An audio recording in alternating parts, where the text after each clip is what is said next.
Episode 1, Gunung yang selalu kupandang dari kejauhan. Namaku Arga. Dan sejak kecil aku tinggal di desa kecil bernama Sumberwana. Desa yang berdiri tepat di kaki gunung yang selalu diselimuti kabut tipis setiap pagi. Gunung itu begitu dekat, tapi terasa seperti dunia lain. Kami menyebutnya Gunung Lana. Setiap hari hidupku berjalan sederhana. Aku membantu ibu di warung kecil kami, mengantar pesanan ke rumah-rumah tetangga. Lalu sore harinya duduk di tepi sawah memandangi puncak gunung yang berwarna keemasan. Saat matahari terbenam, desaku damai. Terlalu damai, mungkin anak-anak berlarian di jalan tanah, suara ayam bersahut-sahutan, dan angin selalu membawa aroma daun pinus dari atas sana. Semua orang saling mengenal. Semua orang saling percaya, kecuali satu hal, Gunung Lerana. Ada satu aturan tak tertulis yang selalu diulang orang tua sejak aku kecil. Jangan pernah naik ke atas setelah matahari condong ke barat. Tak ada yang pernah menjelaskan alasannya dengan jelas. Mereka hanya bilang, sudah begitu dari dulu. Aku selalu penasaran, karena setiap sore, saat yang lain menunduk menghindari pandangan ke arah gunung, aku justru menatapnya lebih lama. Ada sesuatu di sana, bukan rasa takut, lebih seperti panggilan. Kakekku dulu satu-satunya orang yang pernah bercerita berbeda. Ia tidak pernah mengatakan gunung itu berbahaya. Ia hanya berkata pelan suatu malam sebelum tidur, gunung itu menyimpan sesuatu yang belum selesai. Aku tak pernah sempat bertanya lebih jauh. Kakek pergi beberapa minggu setelahnya, dan sejak saat itu, tak ada lagi yang mau membahas Gunung Lelanan. Hari-hariku tetap berjalan normal. Sampai suatu pagi, ketika aku mengantar pesanan sayur ke rumah Pak Lurah, aku melihat sesuatu di tepi hutan, seekor rusa. Tapi bukan rusa biasa. Bulunya putih bersih seperti kabut pagi. Ia berdiri diam di antara pepohonan, menatap lurus ke arahku. Tatapannya tidak seperti hewan liar yang ketakutan. Tatapannya tenang, dalam, seolah ia mengenaliku. Aku mengedipkan mata, dan dalam satu tarikan napas, rusa itu menghilang masuk ke hutan. Aku berdiri terpaku cukup lama sampai suara Pak Lurah memanggil dari dalam rumah. Sepanjang hari itu aku tak bisa berhenti memikirkan rusa putih tadi. Aku belum pernah melihat yang seperti itu sebelumnya. Dan anehnya, saat aku mencoba menceritakannya pada ibu, wajahnya langsung berubah pucat. Jangan bicara tentang itu, katanya pelan. Itu pertama kalinya aku melihat ketakutan nyata di mata ibu, dan untuk pertama kalinya dalam hidupku. Desa yang selama ini terasa damai, mulai terasa seperti menyembunyikan sesuatu. Aku belum tahu saat itu bahwa pertemuanku dengan rusa putih itu bukan kebetulan. Itu adalah awal dari sesuatu yang akan mengubah hidupku dan membuka rahasia yang sudah terkubur selama 50 tahun. Episode 2, Panggilan dari dalam kabut. Malam itu aku tidak bisa tidur. Bayangan rusa putih itu terus muncul di kepalaku. Tatapannya bukan seperti tatapan hewan liar yang tersesat. Ada ketenangan aneh di sana, seolah ia tahu aku akan datang. Seolah ia memang sedang menungguku. Angin malam berdesir melewati jendela kamarku. Dari celah tirai, puncak Gunung Lelana terlihat samar di bawah cahaya bulan. Biasanya aku merasa tenang memandangnya. Tapi malam itu berbeda. Gunung itu tidak lagi terasa jauh. Ia terasa memanggil. Aku bangkit dari tempat tidur dan duduk di tepi jendela. Hening, terlalu hening. Bahkan suara jangkrik seperti menjauh. Lalu, sesuatu bergerak di ujung pandanganku, di batas sawah, tepat sebelum garis hutan dimulai. Siluet putih itu muncul lagi. Rusa itu, jantungku berdegup lebih cepat. Aku mengucek mata, memastikan aku tidak bermimpi. Tapi ia tetap di sana, berdiri di bawah cahaya bulan, menatap lurus ke arah rumahku. Bagaimana mungkin ia turun sedekat itu ke desa? Dan kenapa? Rasanya seperti ia ingin aku mengikutinya. Tanpa benar-benar berpikir, aku melangkah keluar rumah dengan langkah pelan, agar tidak membangunkan ibu. Udara malam terasa dingin. Tapi bukan dingin biasa dingin, yang membuat kulitku merinding. Tanpa alasan jelas, rusa itu berbalik perlahan dan melangkah ke arah hutan. Aku berhenti sejenak di batas sawah. Suara kakek terngiang di kepalaku. Gunung itu menyimpan sesuatu yang belum selesai. Langkahku terasa berat, tapi rasa penasaranku lebih kuat daripada rasa takut. Aku melangkah masuk ke area pepohonan. Kabut tipis turun begitu saja, seolah hutan menyambutku dengan tirai putih yang perlahan menutup dunia di belakangku. Rusa itu tidak berlari. Ia berjalan pelan, cukup jauh agar aku tidak bisa menyentuhnya, tapi cukup dekat agar aku tidak kehilangan jejaknya. Seperti ia memang ingin aku tetap mengikuti. Tiba-tiba terdengar suara gemerisik dari balik semak. Aku berhenti. Nafasku tertahan. Hutan, yang biasanya ramai oleh suara malam kini, terasa sunyi. Sunyi yang tidak wajar. Siapa di sana? Bisikku refleks. Meski tahu tak ada manusia yang seharusnya berada di sini. Tidak ada jawaban. Saat aku menoleh kembali ke depan, rusa itu sudah berada lebih tinggi di jalur berbatu menuju lereng. Ia berhenti sekali lagi dan menoleh padaku, dan untuk sepersekian detik, aku merasa seperti melihat kesedihan di matanya. Langkahku kembali bergerak. Aku tahu aku melanggar aturan desa. Aku tahu jika ada yang melihatku, aku akan dimarahi habis-habisan. Tapi entah kenapa, malam itu terasa seperti kesempatan yang tidak akan datang dua kali. Semakin ke atas, kabut semakin tebal. Jalan setapak yang biasa kulalui saat siang kini terasa asing dan berbahaya. Batu-batu licin, akar-akar pohon menjulur seperti mencoba menahanku. Lalu tiba-tiba rusa itu berhenti. Ia berdiri di depan sebuah batu besar yang tertutup lumut. Di batu itu, samar-samar terlihat ukiran tua. Aku mendekat, mencoba melihat. Lebih jelas, ukiran itu bukan gambar biasa itu. Simbol desa kami, dan di bawahnya terukir sebuah tahun 1976. Aku terdiam, itu tepat 50 tahun yang lalu, sebelum aku sempat mencerna semuanya. Suara langkah tergesa terdengar dari belakangku. Arga. Suara itu menggema di antara pepohonan. Aku membeku. Itu suara Pak Lurah, dan nadanya bukan nada orang yang sekadar memanggil, itu nada orang yang ketakutan. Episode 3, tahun yang dilarang disebut. Aku belum pernah mendengar suara Pak Lurah seperti itu sebelumnya. Biasanya ia berbicara tenang, penuh wibawa, seperti seseorang yang selalu tahu harus berbuat apa. Tapi malam itu, suaranya terdengar rapuh, hampir memohon. Arga, jangan bergerak. Teriaknya lagi. Aku menoleh cepat ke arah rusa putih itu. Ia masih berdiri di depan batu berukir tahun 1976. Tatapannya tetap tenang. Tidak panik. Tidak gelisah. Seolah apapun yang akan terjadi sudah seharusnya terjadi. Langkah-langkah tergesa semakin dekat. Kabut terbelah, dan Pak Lurah muncul bersama dua warga desa lainnya. Wajah mereka tegang. Mata mereka tertuju bukan padaku melainkan pada batu besar itu. Dan pada rusa putih. Pak Lurah berhenti beberapa meter dariku. Nafasnya berat. Ia menatapku lama, lalu memalingkan wajahnya ke arah batu berlumut itu. Kamu sudah melihatnya? Tanyanya pelan. Aku mengangguk. Pak, ini apa? Tanyaku. Suaraku hampir tenggelam oleh detak jantungku sendiri. Kenapa ada lambang desa kita di sini? Dan kenapa tahun itu diukir di gunung? Pak Lurah tidak langsung menjawab. Rusa putih itu tiba-tiba melangkah menjauh, naik sedikit lebih tinggi ke jalur berbatu. Ia tidak lari. Ia hanya berpindah tempat, seperti memberi ruang. Kabut makin tebal. Angin malam berputar pelan, membawa aroma tanah basah yang anehnya terasa asing. Turun sekarang juga, kata salah satu warga dengan suara bergetar. Kita tidak boleh berada di sini. Tapi kenapa? Desakku. Apa yang terjadi 50 tahun lalu? Pak Lurah menutup matanya sejenak, seperti seseorang yang terlalu lama memendam sesuatu. Tahun itu, katanya perlahan. Desa kita hampir hilang. Kata-katanya membuat udara terasa lebih dingin.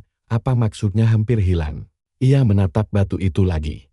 Ada longsor besar dari lereng atas. Hujan turun selama 7 hari tanpa henti. Sungai meluap. Tanah retak. Semua orang yakin desa ini akan tertimbun. Aku menelan ludah, tapi desa ini masih ada. Pak Lurah mengangguk. Karena sesuatu menghentikannya. Aku terdiam. Gunung itu seperti berubah arah. Lanjutnya, tanah yang seharusnya jatuh ke desa justru berhenti di atas. Seolah ada yang menahannya. Aku perlahan menoleh ke arah rusa putih yang kini berdiri lebih tinggi. Setengah tersembunyi kabut, dan sejak saat itu, kata Pak Lurah lirih, kami membuat perjanjian. Perjanjian, kata itu menggantung di udara seperti ancaman yang tak terlihat. Perjanjian apa? Tanyaku. Pak Lurah tidak langsung menjawab. Matanya berpindah dari batu ke rusa, lalu kembali padaku. Untuk tidak pernah naik melewati batas ini, setelah matahari condong ke barat, katanya akhirnya. Untuk tidak mengganggu yang menjaga gunung, yang menjaga. Jantungku berdegup keras. Rusa itu, bisikku. Tiba-tiba angin bertiup lebih kencang. Pepohonan berdesir, dan kabut berputar seperti pusaran lembut di sekitar kami. Rusa putih itu melangkah mundur 1 kali, lalu 2 kali. dan kemudian berbalik mengarah lebih tinggi ke gunung, seolah mengundangku lagi. Arga, suara Pak Lurah terdengar tegas sekarang, meski masih ada ketakutan di dalamnya. Turun, sekarang. Aku berdiri di antara dua pilihan, kembali ke desa, berpura-pura tidak melihat apapun, atau melangkah lebih jauh dan mencari tahu apa sebenarnya yang terjadi 50 tahun lalu. Lalu tanah di bawah kakiku bergetar pelan, hanya sebentar. Tapi cukup membuatku kehilangan keseimbangan, kabut semakin menebal, dan untuk pertama kalinya, aku menyadari sesuatu yang membuat napasku tercekat. Getaran itu bukan berasal dari bawah, tapi dari atas. Episode 4. Retakan yang mulai terbuka. Aku mendongak, suara gemuruh randa terdengar dari lereng yang lebih tinggi, seperti batu-batu kecil yang saling bergesekan. Bukan keras, bukan menggelegar, tapi cukup untuk membuat dada terasa sesak. Pak Lurah langsung menoleh ke puncak yang tertutup kabut. Wajahnya kehilangan warna. Sudah dimulai lagi, bisiknya. Dimulai apa? Tanyaku. Suaraku nyaris tak terdengar. Tanah kembali bergetar, kali ini sedikit lebih lama. Beberapa kerikil kecil menggelinding melewati kakiku. Pepohonan di atas sana bergoyang, bukan karena angin, tapi karena sesuatu yang bergerak perlahan di balik kabut tebal. Rusa putih itu berdiri lebih tinggi, siluetnya samar. Ia tidak tampak panik, ia justru menatap ke arah atas. Lalu kembali menatapku, seolah berkata, waktunya tidak banyak, Arga, turun. Perintah Pak Lurah lebih keras sekarang. Kamu tidak mengerti apa yang sedang kamu bangunkan. Aku terdiam. Bangunkan. Aku tidak melakukan apa-apa. Protesku dengan melihatnya saja. Itu sudah cukup, jawab salah satu warga dengan suara gemetar. Gemuruh itu terdengar lagi. Kali ini diikuti suara retakan halus, seperti tanah yang terbelah pelan.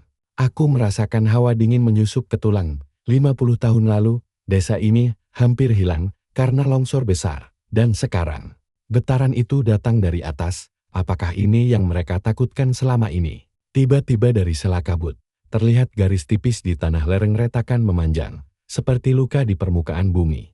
Tidak besar, tapi jelas. Dadaku terasa berat. Jika retakan itu melebar, jika tanah mulai bergerak seperti yang diceritakan Pak Lurah. Desa di bawah sana berada tepat di jalurnya. Apa perjanjiannya, Pak? Tanyaku cepat. Apa yang harus dilakukan?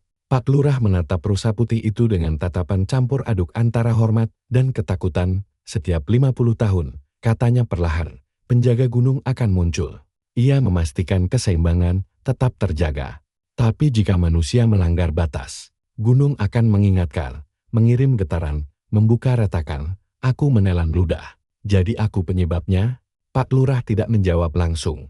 Diamnya terasa lebih berat dari jawaban apapun. Rusa putih itu melangkah satu kali lagi ke arah atas, lalu berhenti di jalur sempit yang hampir tak terlihat. Kabut bergerak perlahan menjauh dari jalur itu, seperti membuka jalan. Aku tiba-tiba sadar sesuatu. Retakan tadi bukan hanya ancaman, ia seperti tanda bahwa sesuatu di atas sana tidak lagi seimbang. Ada yang berubah, gumamku.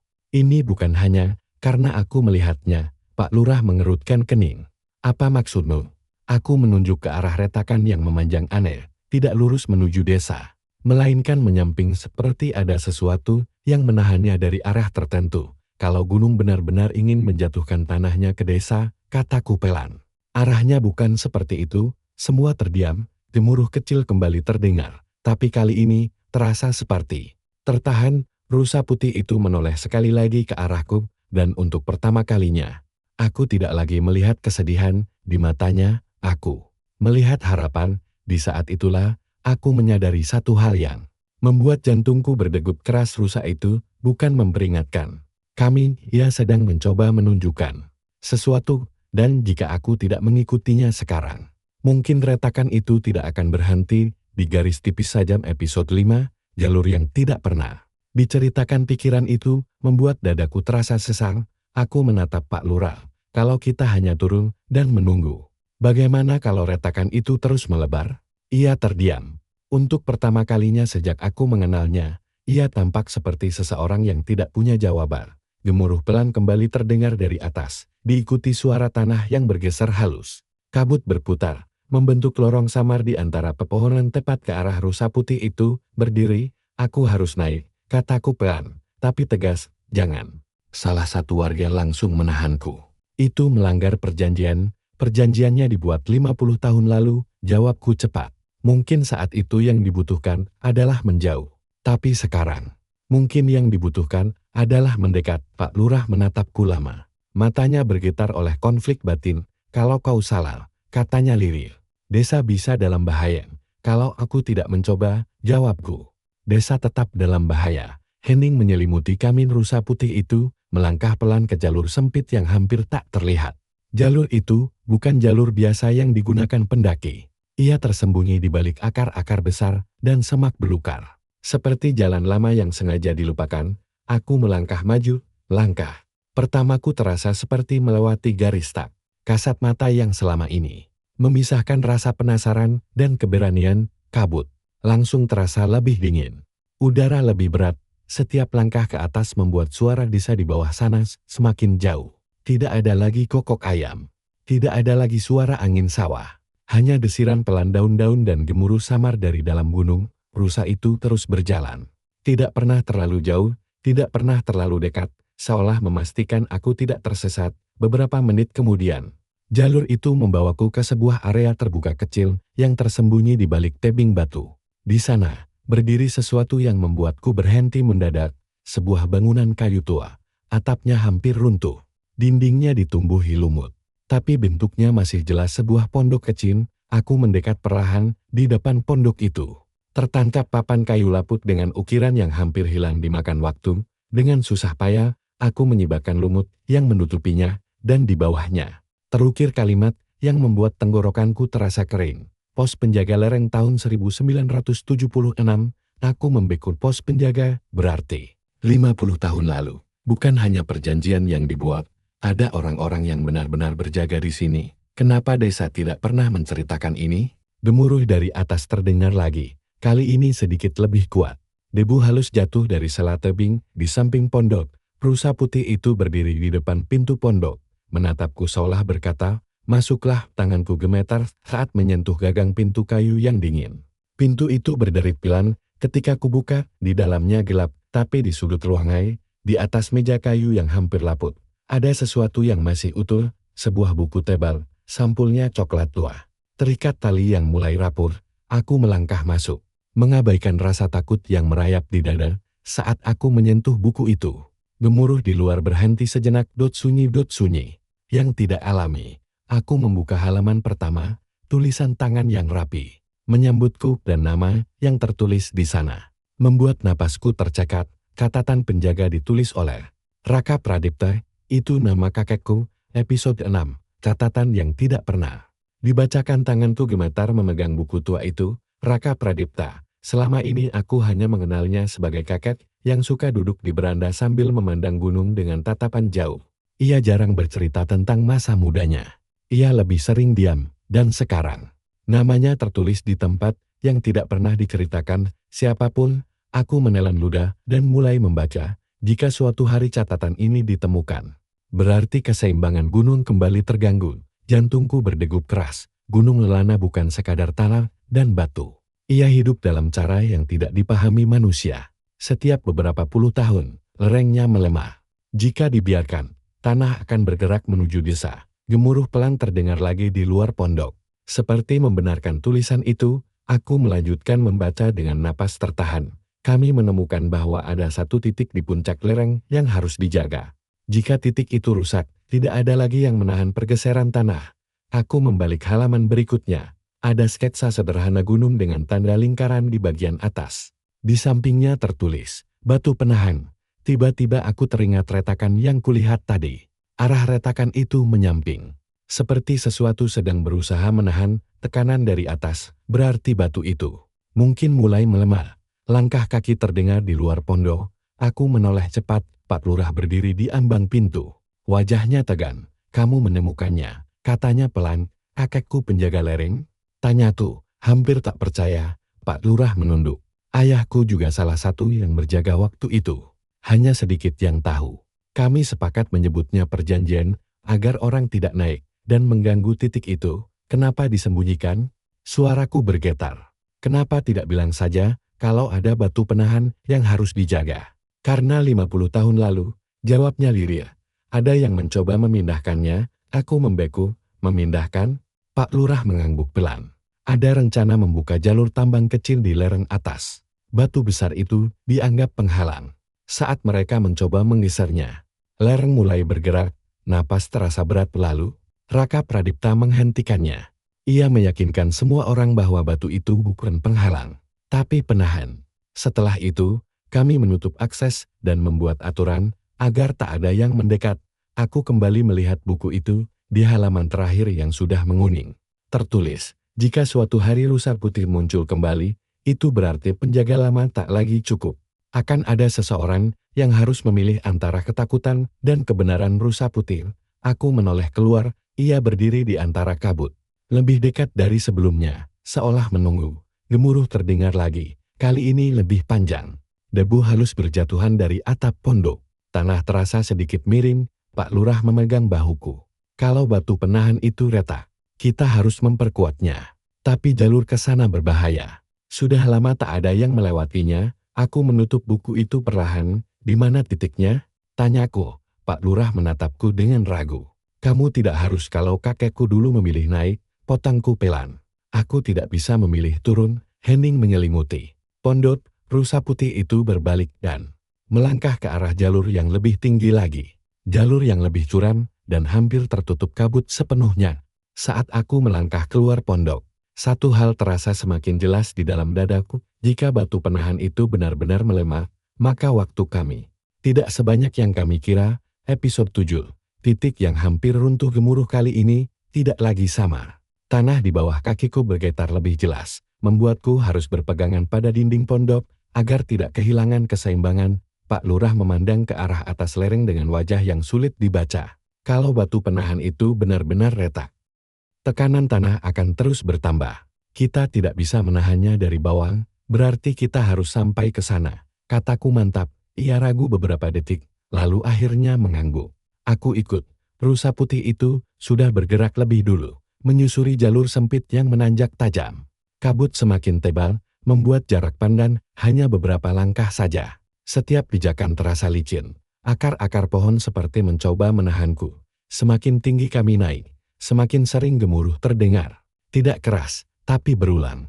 Seperti napas berat yang ditahan terlalu lama. Akhirnya kami tiba di sebuah dataran sempit di antara dua tebing batu besar, dan di sanalah aku melihatnya. Batu penahan. Batu itu jauh lebih besar dari yang kubayangkan. Warnanya keabu-abuan, berdiri miring seolah menyangga bebat dari lereng di atasnya. Di permukaannya terdapat retakan tipis yang memanjang seperti garis halus, retakan yang semakin jelas. Ini dia, bisik Pak Lurah. Aku mendekat perlahan. Udara di sekitar batu terasa lebih dingin.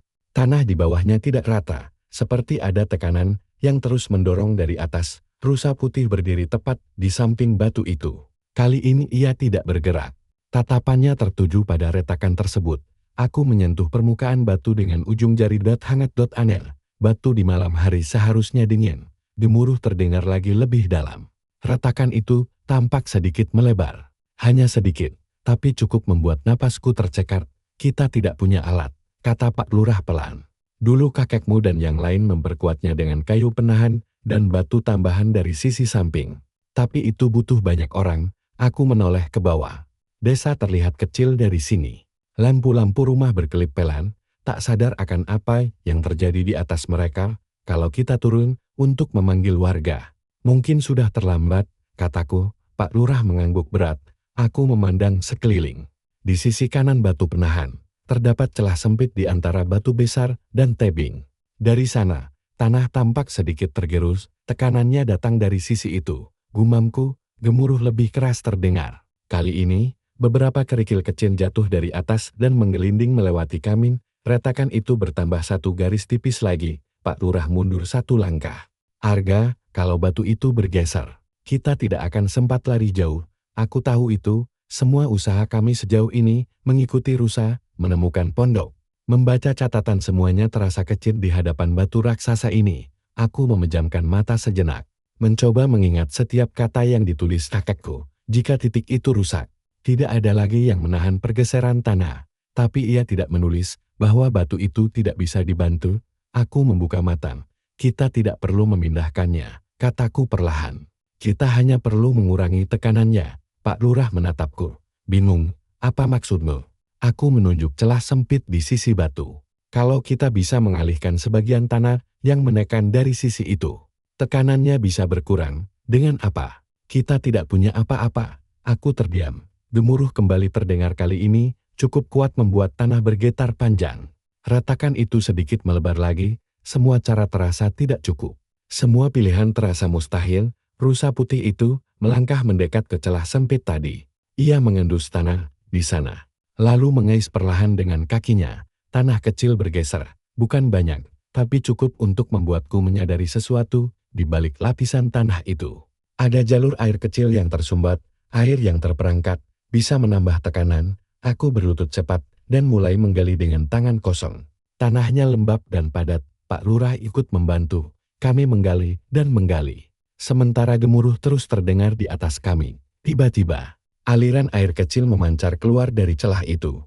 Mengalir turun dengan deras yang mengejutkan. Tekanan air yang terjebak selama ini baru saja menemukan jalan keluar untuk beberapa detik.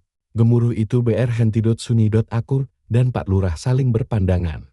Napas terengah, tapi kemudian suara retakan terdengar lebih panjang dari sebelumnya. Batu penahan itu bergeser. Sedikit, hanya sedikit, tapi cukup membuat bayangan terburuk muncul di pikiranku. Dan saat itulah aku sadar mengalirkan air saja tidak akan cukup. Episode 8.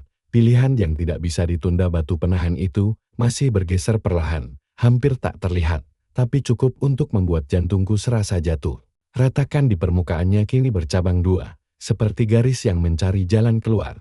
Gemuruh kembali terdengar lebih dalam, lebih panjang. Aku menatap celah tempat air tadi keluar. Alirannya kini stabil, mengurangi sebagian tekanan. Tapi tanah di atas batu masih berat. Terlalu berat. Kita tidak bisa menahannya hanya dengan tangan kosong, kata Pak Lurah. Napasnya berat. Aku tahu itu. Aku juga tahu satu hal lagi. Ada sesuatu yang tidak pernah disebutkan secara langsung di catatan kakekku. Aku teringat satu kalimat terakhir di halaman paling bawah, yang tadi hampir kulewatkan karena tulisannya pudar. Jika suatu hari batu ini melemah, penjaga berikutnya harus memilih untuk berdiri di titik yang sama. Berdiri di titik yang sama, aku perlahan mengangkat kepala di belakang batu penahan. Tepat di bagian paling sempit antara batu dan tebing. Ada ruang kecil, sempit, berbahaya, tapi cukup untuk satu orang berdiri dan menahan dorongan dari sisi tertentu. Kakek, gumamku, Arga. Pak Lurah menatapku khawatir. Ayahmu pernah bilang bagaimana? Kakek menghentikan percobaan memindahkan batu itu. Tanyaku cepat. Pak Lurah terdiam, lalu wajahnya berubah. Ia berdiri di sana. Di celah itu, ia menahan agar batu tidak bergeser saat orang-orang berhenti mendorong. Aku mengangguk pelan. Artinya, bukan kekuatan manusia yang menahan gunung, tapi keputusan untuk tidak membiarkannya bergerak lebih jauh. Gemuruh terdengar lagi. Kali ini cukup kuat membuatku hampir terjatuh. Batu itu bergeser sedikit lagi. Tidak banyak waktu. Apa yang kamu pikirkan? Tanya Pak Lurah. Suaranya mulai gemetar. Aku menatap celah sempit itu. Kalau aku berdiri di sana, aku bisa memastikan batu tidak terdorong ke arah desa. Setidaknya sampai tekanan di atas stabil. Tidak. Pak Lurah langsung menggeleng keras. Itu terlalu berisiko. Kalau tidak ada yang berdiri di sana, jawabku, batu ini bisa bergeser beberapa inci lagi. Dan itu cukup untuk membuat lereng kehilangan keseimbangan. Sunyi sejenak, angin berputar di sekitar kami. Kabut berputar lebih cepat. Seperti lingkaran pelindung, rusa putih itu mendekat. Ia berdiri tepat di depan celah sempit itu, menatapku.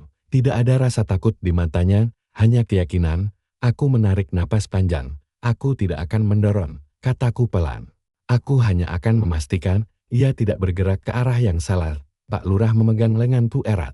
Kalau tanah di atas bergeser tiba-tiba, aku percaya pada keseimbangan yang kakek jaga, jawabku. Lembut, gemuruh lebih keras terdengar, retakan di batu itu bertambah. Satu garis lagi. Aku tahu ini pilihan terakhir, turun. Dan membiarkan kemungkinan terburuk terjadi. Atau berdiri di titik yang sama seperti kakekku dulu. Mempercayai bahwa keberanian bukan tentang kekuatan, tapi tentang keputusan. Aku melangkah ke celah sempit itu. Tanah di bawah kakiku terasa padat, tapi bergetar. Aku memposisikan tubuhku di antara batu dan tebing, menekan dengan bahu dan punggungku ke permukaan batu yang hangat itu. Berat tekan air itu nyata. Seperti dorongan pelan, tapi konstan, aku di sini. Teriakku pada Pak Lurah. Ia berdiri beberapa langkah di depan. Wajahnya tegang untuk beberapa detik. Tidak ada yang berubah. Lalu gemuruh panjang terdengar dari atas. Tekanan itu meningkat. Batu itu mencoba bergerak. Aku memejamkan mata dan menahan napas.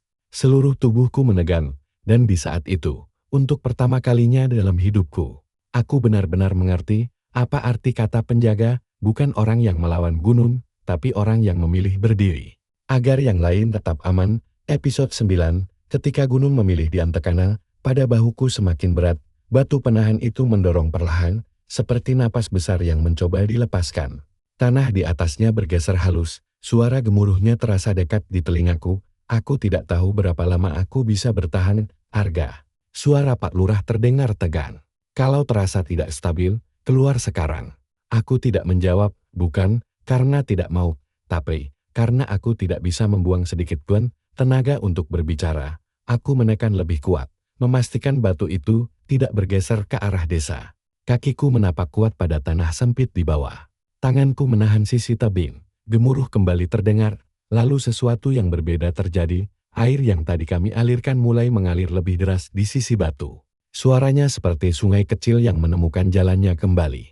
Tekanan yang terasa di bahuku sedikit berubah arah, tidak lagi sepenuhnya mendorong ke depan, tapi menyebar ke samping. Aku membuka mata perlahan, retakan di permukaan batu itu tidak lagi melebar. Ia berhenti, hanya berhenti, belum menutup, tapi tidak bertambah panjang, Pak. Suaraku serak, airnya membantu. Tekanannya berkurang sedikit. Pak Lurah langsung bergerak ke sisi celah, memastikan aliran air tetap terbuka. Ia membersihkan sisa tanah yang mungkin menyumbat. Gemuruh terdengar lagi, tapi kali ini berbeda, tidak lagi seperti ancaman, lebih seperti napas panjang yang dilepaskan perlahan. Aku bisa merasakan dorongan di bahuku mulai melemah. Sedikit demi sedikit, aku menahan posisi itu, tidak berani bergerak. Rusa putih berdiri tepat di depan kami, tidak berkedip, tidak berpaling, seolah ia sedang menunggu keputusan terakhir dari gunung itu. Sendiri, beberapa detik terasa seperti menit, beberapa menit terasa seperti jam lalu. Tanah di atas kami mengeluarkan suara geser panjang. Dan berhenti, benar-benar berhenti, tidak ada lagi gemuruh, tidak ada lagi getaran. Hanya suara air kecil yang mengalir tenang di samping batu. Aku perlahan membuka mata sepenuhnya. Batu penahan itu tidak lagi mendorong, ia diam. Dengan cara yang berbeda, seperti sesuatu yang telah menemukan kembali keseimbangannya. Arga, suara Pak Lurah terdengar pelan, hampir tidak percaya. Kamu bisa keluar sekarang. Aku perlahan melepaskan tekanan tubuhku dan melangkah keluar dari celah sempit itu. Lututku hampir lemas, tapi aku tetap berdiri. Retakan di batu itu masih ada, tapi tidak bertambah, tidak melebar. Ia berhenti di garis terakhirnya. Aku menatap ke arah desa di bawah sana. Lampu-lampu rumah masih menyala tenang. Tidak ada yang berubah. Tidak ada yang tahu betapa dekatnya mereka dengan kemungkinan terburuk. Rusa putih itu melangkah mendekat padaku untuk pertama kalinya. Jarak antara kami hanya beberapa langkah saja. Ia menatapku dalam-dalam, dan kali ini aku tidak melihat kesedihan atau harapan. Aku melihat penerimaan. Angin berembus lembut, membawa kabut perlahan menjauh dari lereng. Dan di saat itu, aku sadar gunung tidak pernah ingin menghancurkan desa. Ia hanya ingin diingat. Episode 10, rahasia yang akhirnya dibuka. Kalimat itu bergema di kepalaku saat aku berdiri di hadapan batu penahan yang kini diam. Retakannya tetap ada, tapi tak lagi bertambah. Air kecil terus mengalir di sampingnya, seperti nadi yang kembali berdetak stabil. Aku menoleh pada Pak Lurah, wajahnya masih tegang. Tapi di matanya ada sesuatu yang belum pernah kulihat sebelumnya, kelegaan yang bercampur penyesalan. Kita terlalu lama menyebutnya kutukan, katanya lirih. Padahal ini tanggung jawab. Aku mengangguk pelan. Rusa putih itu berjalan perlahan menjauh dari batu, menuruni beberapa langkah, lalu berhenti. Ia menoleh sekali lagi ke arah kami, seolah memastikan semuanya benar-benar selesai. Langit mulai berubah warna. Fajar perlahan menyentuh puncak gunung Lelana, menyapu kabut yang sejak tadi menyelimuti lereng. Cahaya pertama pagi itu terasa berbeda, lebih hangat, lebih jernih. Apa yang akan kita lakukan sekarang? Tanyaku. Pak Lurah menarik napas panjang. Kita tidak bisa lagi menyembunyikan ini. Warga harus tahu tentang batu penahan, tentang pos penjaga, tentang kakekmu. Nama itu membuat dadaku bergetar. Selama ini, kakek hanya dikenal sebagai lelaki tua yang pendiam. Tak ada yang tahu bahwa ia pernah berdiri di titik paling berbahaya demi menjaga desa tetap utuh. Dan malam ini, aku berdiri di tempat yang sama. Kita akan bangun kembali pos itu, lanjut Pak Lurah. Bukan untuk menakut-nakuti orang, tapi untuk mengingatkan. Aku menatap ke arah rusa putih itu lagi. Perlahan, bulunya yang putih mulai tersapu cahaya pagi. Kabut menipis. Siluetnya semakin samar. Aku melangkah satu langkah ke arahnya. Terima kasih, bisikku.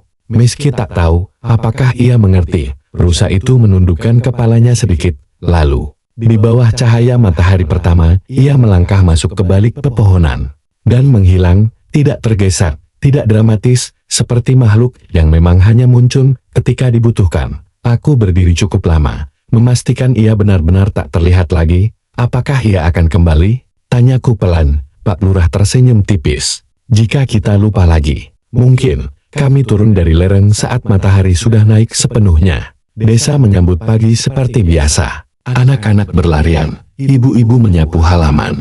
Suara ayam terdengar bersahutan. Tak ada yang tahu apa yang terjadi semalam, tapi hari itu, di balai desa, Pak Lurah mengumpulkan semua warga untuk pertama kalinya dalam 50 tahun. Cerita tentang longsor, tentang batu penahan, dan tentang penjaga lereng diceritakan dengan jujur. Tidak ada lagi kata kutukan, tidak ada lagi larangan tanpa alasan nih, yang ada hanyalah kesepakatan baru untuk merawat gunung. Menjaga jalur air tetap terbuka, dan memastikan titik penahan itu diperiksa bersama setiap tahun. Rahasia yang selama ini disimpan dalam bisikan, akhirnya menjadi pelajaran yang dibagikan, dan untuk pertama kalinya, saat aku menatap Gunung Lelana dari tepi sawah sore itu, aku tidak lagi merasa ia memanggil dengan misteri, aku merasa ia tersenyum dalam diam. Episode 11, penjaga yang baru. Aku merasa ia tersenyum dalam diam. Sejak hari itu, Gunung Lelana tidak lagi terasa seperti bayangan besar yang menyimpan ketakutan. Ia tetap tinggi, tetap diselimuti kabut setiap pagi. Tapi kini aku tahu di balik diamnya, ada keseimbangan yang harus dijaga bersama. Pos penjaga lereng dibersihkan dan diperbaiki. Tidak megah, tidak baru, tapi kokoh. Warga bergantian naik setiap beberapa bulan untuk memastikan jalur air tetap terbuka dan batu penahan tidak tertutup tanah, bukan karena takut tetapi karena peduli. Nama kakekku kini terukir kembali di papan kayu yang diganti dengan yang lebih kuat. Raka Pradipta, penjaga lereng 1976, dan di bawahnya, atas desakan warga, ditambahkan satu nama lagi. Namaku. Aku sempat menolak. Aku tidak merasa melakukan sesuatu yang luar biasa. Aku hanya berdiri di tempat yang tepat pada waktu yang tidak bisa ditunda. Tapi mungkin itulah arti menjadi penjaga. Beberapa minggu setelah kejadian itu, aku kembali naik ke lereng saat matahari hampir terbenam. Bukan untuk menantang aturan, tapi untuk memastikan semuanya baik-baik saja. Udara sore itu tenang, batu penahan berdiri diam. Retakannya masih terlihat, seperti bekas luka yang mengingatkan bahwa ia pernah hampir menyerah. Jalur air kecil mengalir jernih di sisinya. Aku duduk di atas batu kecil tak jauh dari sana. Semua sudah tahu sekarang, gumamku pelan, seolah berbicara pada gunung itu sendiri. Kami tidak akan melupakanmu lagi. Angin berembus lembut, kabut turun perlahan dari atas, dan di sela pepohonan. Di batas pandanganku aku melihatnya lagi, rusa putih itu. Ia berdiri tenang, tidak jauh dariku. Kali ini tidak ada kegelisahan di matanya. Tidak ada peringatan, hanya ketenangan. Aku tidak bangkit, tidak mendekat. Aku hanya tersenyum. Beberapa detik kemudian, ia berbalik dan berjalan naik ke arah puncak. Perlahan menghilang di balik kabut senja. Aku tidak merasa perlu mengikutinya lagi, karena aku akhirnya mengerti, rusa itu bukan pertanda bencana. Ia adalah pengingat bahwa alam tidak pernah benar-benar marah. Ia hanya beraksi ketika dilupakan, bahwa keberanian bukan tentang menjadi kuat sendirian, tapi tentang memilih berdiri ketika semua orang ingin mundur, dan bahwa rahasia yang terlalu lama disimpan bisa berubah menjadi ketakutan yang tidak perlu. Saat aku turun kembali ke desa, lampu-lampu rumah mulai menyala satu persatu. Tawa anak-anak terdengar dari kejauhan. Hidup berjalan seperti biasa, Tapi ada satu hal yang berbeda kini. Ketika orang-orang memandang Gunung Lelana, mereka tidak lagi menunduk.